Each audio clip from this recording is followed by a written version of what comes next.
Welcome to the SJ Child Show. This episode is sponsored by Water and Body Basics. Visit 3440 South, 5600 West, West Valley City, Utah. Mention SJ Childs today.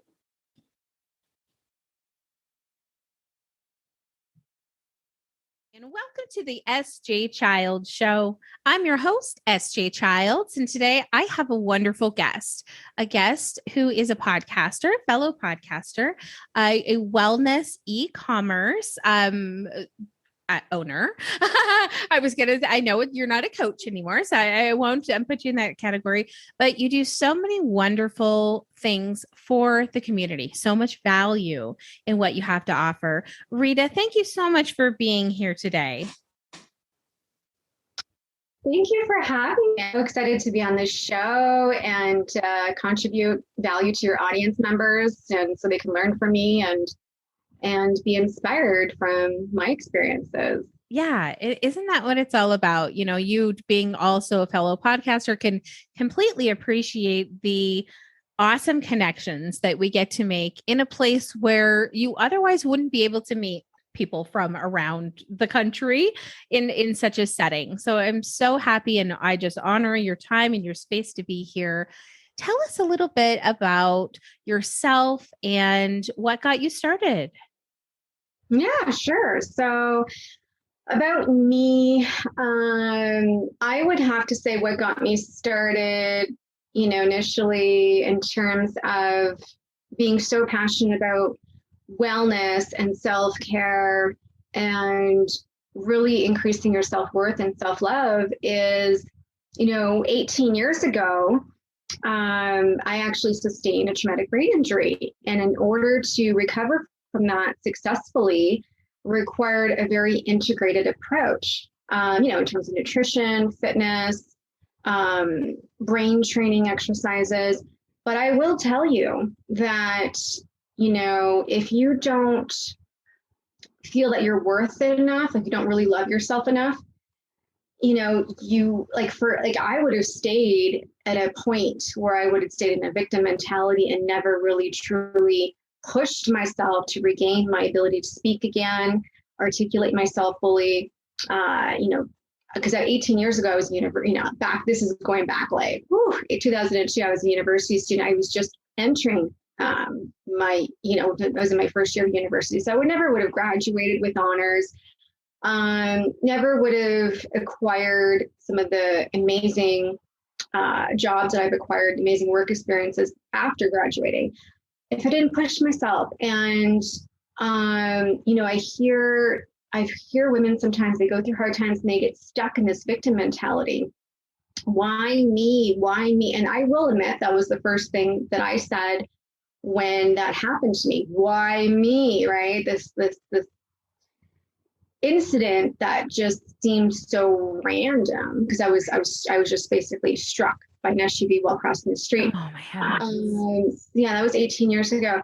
And so I would say that would be the first moment in my life that really sparked the evolution of me being so passionate, like as if I'm digging for gold, to really master my emotions and my mind. And I learned so much about the mind and how our brain processes information, really not really by choice, literally because I was healing my mind. To give you context of how intimate I became with my brain, as I was literally healing because my skull was cracked, when I would go to sleep, I would hear the crackling of the skull form, Wow. And also when I lost my ability to fully participate in a conversation, people would speak to me and I could only respond with yes or no, or just a very brief, very, very brief statement. I could not fully express my thoughts. However, I could hear my thoughts, I would think, but I could not speak them. Just due to the brain, healing, having to work those muscles, just like we go to the gym and work out our muscles. This brain over here is the same thing, practice makes perfect, or we've heard that. It applies for the brain as well. So I literally was the observer of my thoughts. And this is stuff that the gurus teach, be the observer of your thoughts. I didn't have to consciously do that. I was literally forced to do. I was hearing it, right? So that for me, that was probably the start of my journey into further,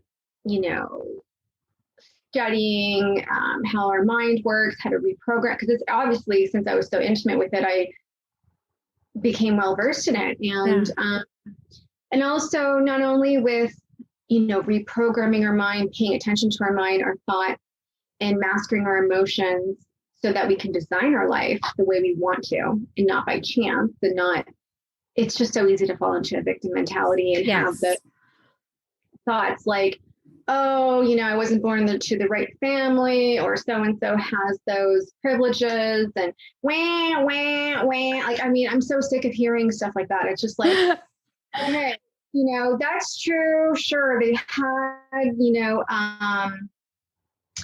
things that were like giving them the upper hand or certain cards. But we also know on the other flip side of the coin that there's been so many people that literally were born in, didn't have the silver spoon, like the Oprah Winfrey's and her father, Aaron Spelling. And just a myriad, Walt Disney even.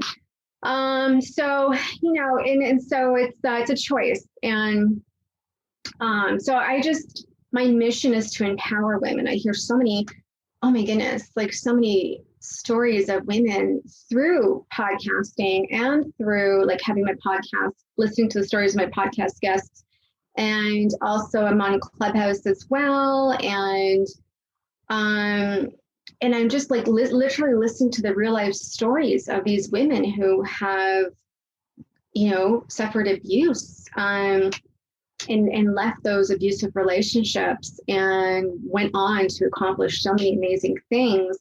The stories I've heard, horrific abuse, both on a psychological stance and also on a physical stance. I actually just had a guest on my podcast to just jaw-dropping stuff. And they got out of it and healed themselves and empowered themselves to start their own businesses and share that message of empowerment with other women. So it always amazes me whenever I hear a woman kind of overcome those obstacles. So that is the motivation behind happybeingwell.com, is literally providing super amazing products that you can't help but use so that you can have a better quality of life through fitness, through meditation, guided meditation, quiet meditation, journaling, getting to know yourself, self-discovery, learning to be a better manifester. And it's not just woo-woo. You're when you focus on what you want in life, you activate your reticular activating system. So, manifesting, it is a science, it's backed by science, in terms of brain science. When you activate your reticular activating system, all of a sudden what you want is all you can see. Opportunities start to pop up. You know what actions to take, the right people show up, and that's just how it works. And I just feel there's always more and more women to help. And that's my mission, because I've been there myself. Yeah. And I love that. I mean, what an inspiring story. Number one, thank you so much. And wow, you really had to rewrite your life script from where you were at, right? You had to learn how to communicate again. Those are just really inspiring, traumatic things to have to go through. And people take for granted those things every day. They take for granted the space to be able to speak freely, the space to have control over what they say, or, the thoughts that they're going to produce out to the world.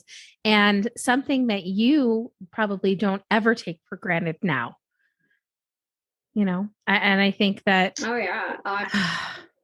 that's huge. That's huge, and that's why you're such a great leader and such a great teacher for this purpose. Excuse me, because of those skills that you've now been, like you said, forced to have. So that's interesting. It sounds like the Happy Being Well, is really good for the other women. How have you found personal growth or that with yourself and the podcast? By being a podcaster, I would say, every time I listen to a woman's story, because, Happy Being Well is centered around empowering women. So women come on and share their empowering stories of how they went from victim to triumph, and sharing their success strategies. Just it's always touching just to hear more women, like literally connecting with them and hearing their story is just gives me more fuel to further amplify the mission of happybeingwell.com, to empower women, because there's still, like, let's face it, women are being abused right now as we speak. They're in marriages that they're a victim and they're stuck in, or it doesn't have to necessarily be a marriage that they're being abused in. Maybe they're in a job they don't like and they're being bullied at work. And it's a toxic work environment, yet they stay, or they don't have enough courage to take the actions to create the life that they want, whatever that looks like to them, whether it's, moving, if they wanted to move somewhere else, or manifest the right partner, or, or even start dating again, or who that is.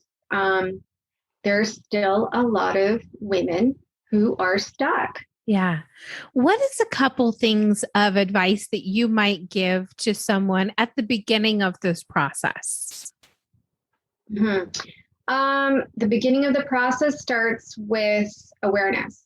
So awareness of, the truth of the matter is, whatever behavior that a person has cultivated that keeps them stuck is something that unconsciously they've developed in order to feel safe and have a sense of security, because they developed that behavior a long time ago, because they experienced something that was horrific or just bad. And so in their mind, in order to prevent that situation from happening again, they are just going to stop doing that behavior that's going to attract that particular situation again. I think like, for example, like one popular one is actually a lot of women who've been sexually abused. They will do things, not all. Some will develop a self-defense mechanism to make themselves appear unattractive, right?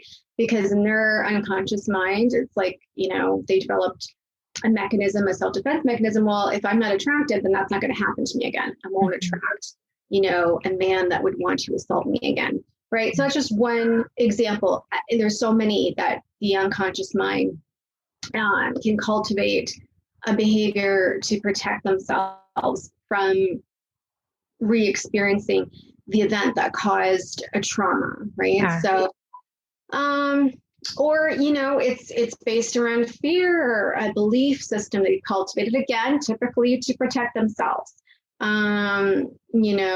There's just so many, and it's all based on fear. Either you haven't started your own business because you're fear of failure, or you keep hearing the stories, what is that percent? I think it's like 90% of businesses fail after 5 years or 10 years, something like that. There's just a myriad of excuses that you can. So you have to identify what is that for you. That's awareness. Identify it, which requires working with the unconscious mind. Yeah. Going into a trance. You can my background's in neurolinguistic programming, so I do timeline therapy, which is they're all of the techniques that require you to go into uncovering that is pretty much going into a trance. Yeah. Right. With meditation, to talk to your unconscious mind to discover what that moment was for you, that you developed that particular belief or that habit that's keeping you small. Or you can do it journaling, but the key is going into a trance, and then you can go into a trance and just meditate, or go into a trance and ask your unconscious mind, when was the first moment I experienced fear? Mm-hmm. And then, you identify that moment, ask yourself, what was the lesson? And then release it, and then realize that is no longer serving me. It's actually harming me. And so it's just awareness training like that. That would be the first step. Yeah. And that takes a lot of work. I mean, people can hear it. Oh, yeah, awareness. Okay. But the work it takes and the involvement it takes, the commitment of not only them, but you, the commitment you are giving these women to help them identify. Because as you were talking, I mean, I have all these great, thoughts and all of these things I have to remember to bring back up. And one of them was the fact that how hard is it to break that mindset of, yes, I was the victim of something, but how do I go on to not live as a victim? Where is kind of the line that you see is drawn for coming out of that? I know that's kind of a deep, tricky one. Well, like I said, it's one is self-aware. You have to identify what is the particular belief or value that is keeping you from not taking the actions in order to become the person you want to be, in order to have the life that you want to create. Like, that's the first step.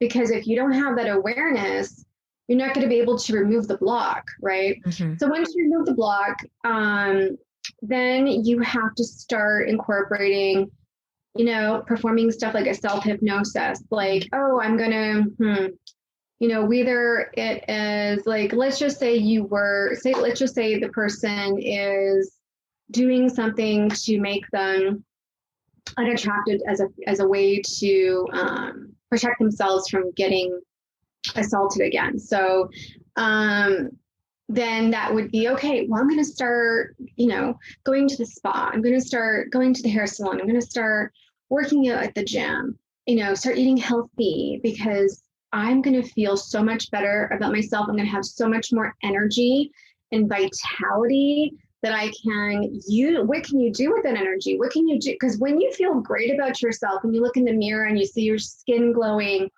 and, your hair, in order to have to be happy with your appearance, it involves hair and your skin. Yeah.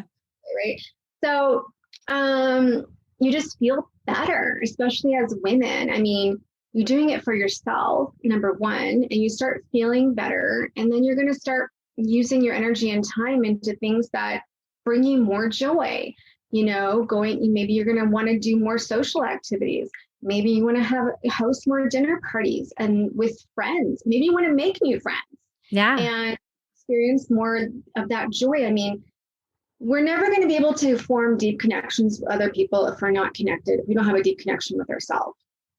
And, you just have to make that decision. Like, what place do you want to live from? Do you want to live in a place of fear where you don't have that deep connection to yourself? You don't really know yourself. You don't know what's going on with your body and your mind on a deep level. Therefore, how could you possibly know what's going on with other people on a deep level? Isn't that the truth? Right? How can you possibly empathize with them if you're not truly empathizing with yourself? Yeah. It all starts with ourself first.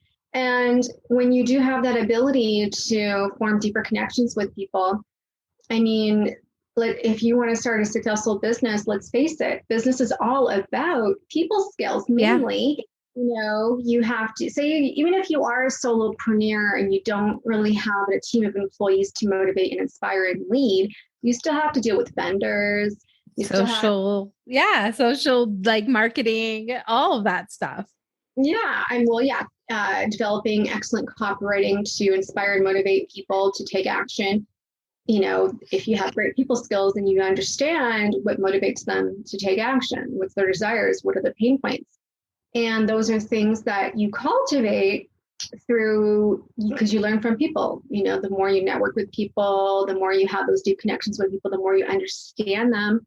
But again, it always goes to yourself first. Understand yourself first at a deep level, and then you can understand other people at a deeper level. That's how we're all really connected. That's how we have that connection, is that we're all human beings. We all have a mind, a brain. We all have two hands. We all have two arms. It's just how you use those hands, how you use that mind and that brain that makes a difference. We all use it. We all have a decision to use our brain, use how we walk, how we talk, how we use our time, how we use our energy. It varies from person to person, and that's your personal choice. Yeah, isn't that the truth? And I think that using, your experience to empower people, I wanted to talk about the kind of couple of the aspects that you had talked about. Meditation, I love it. Going into that trance, going deep into yourself and really finding the answers.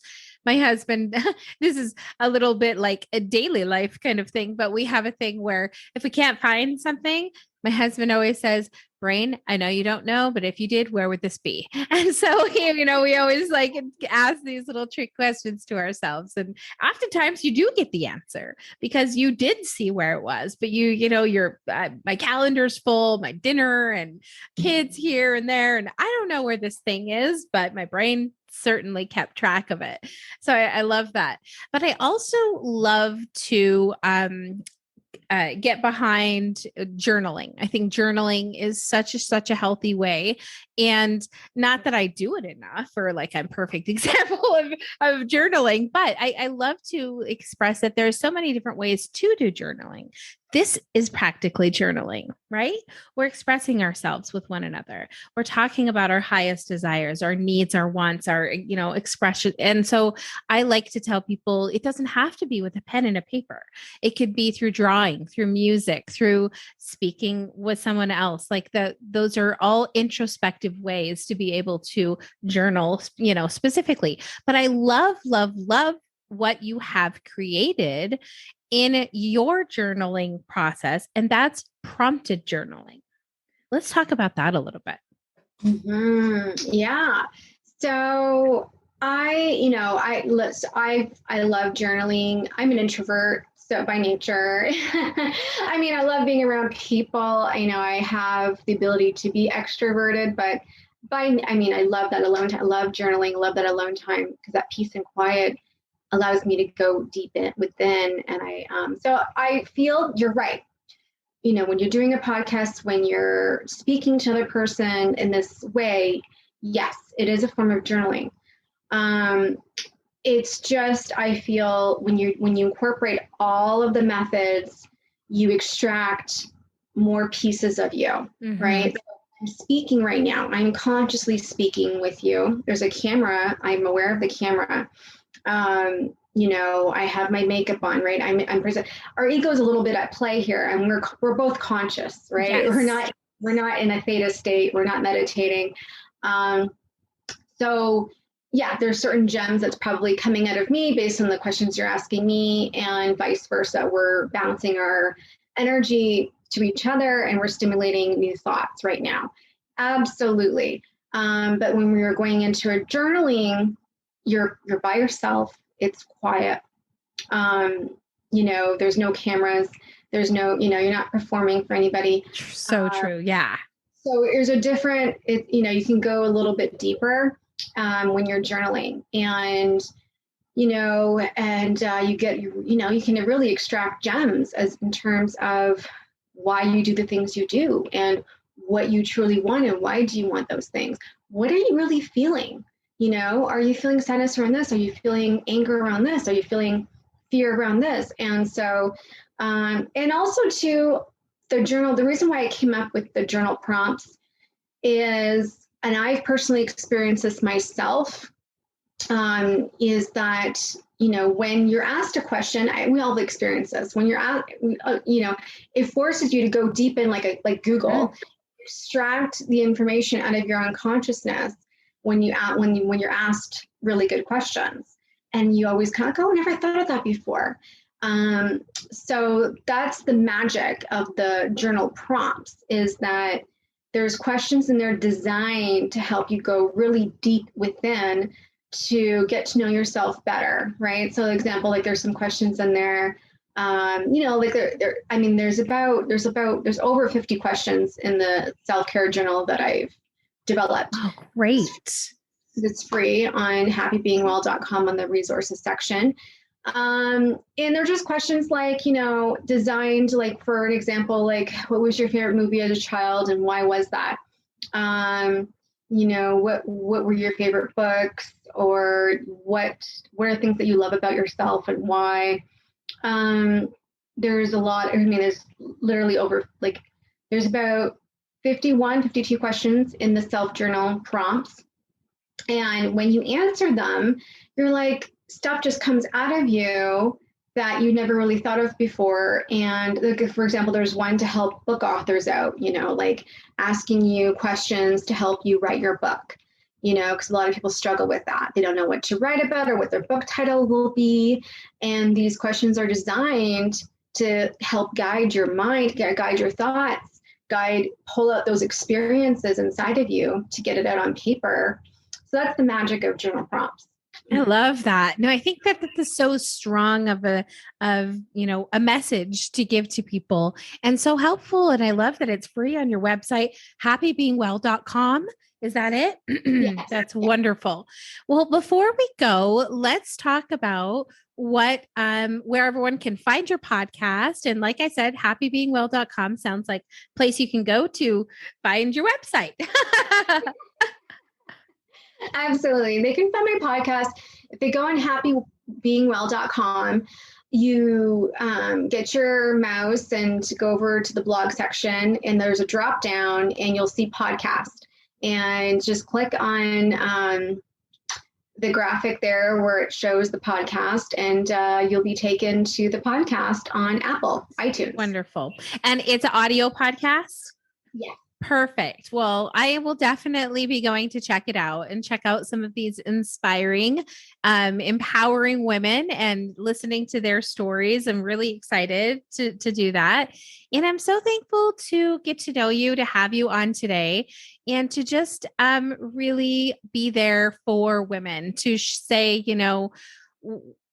you can get past hard things. You can make success for yourself, and success looks different for everyone. You can have success in family, in business, in your own personal empowerment, in your own well-being. So thank you so much for being here today, Rita. And please visit Happy Being Well podcast and on her website. Thanks so much. Thank you for having me, Sarah. It was a real pleasure.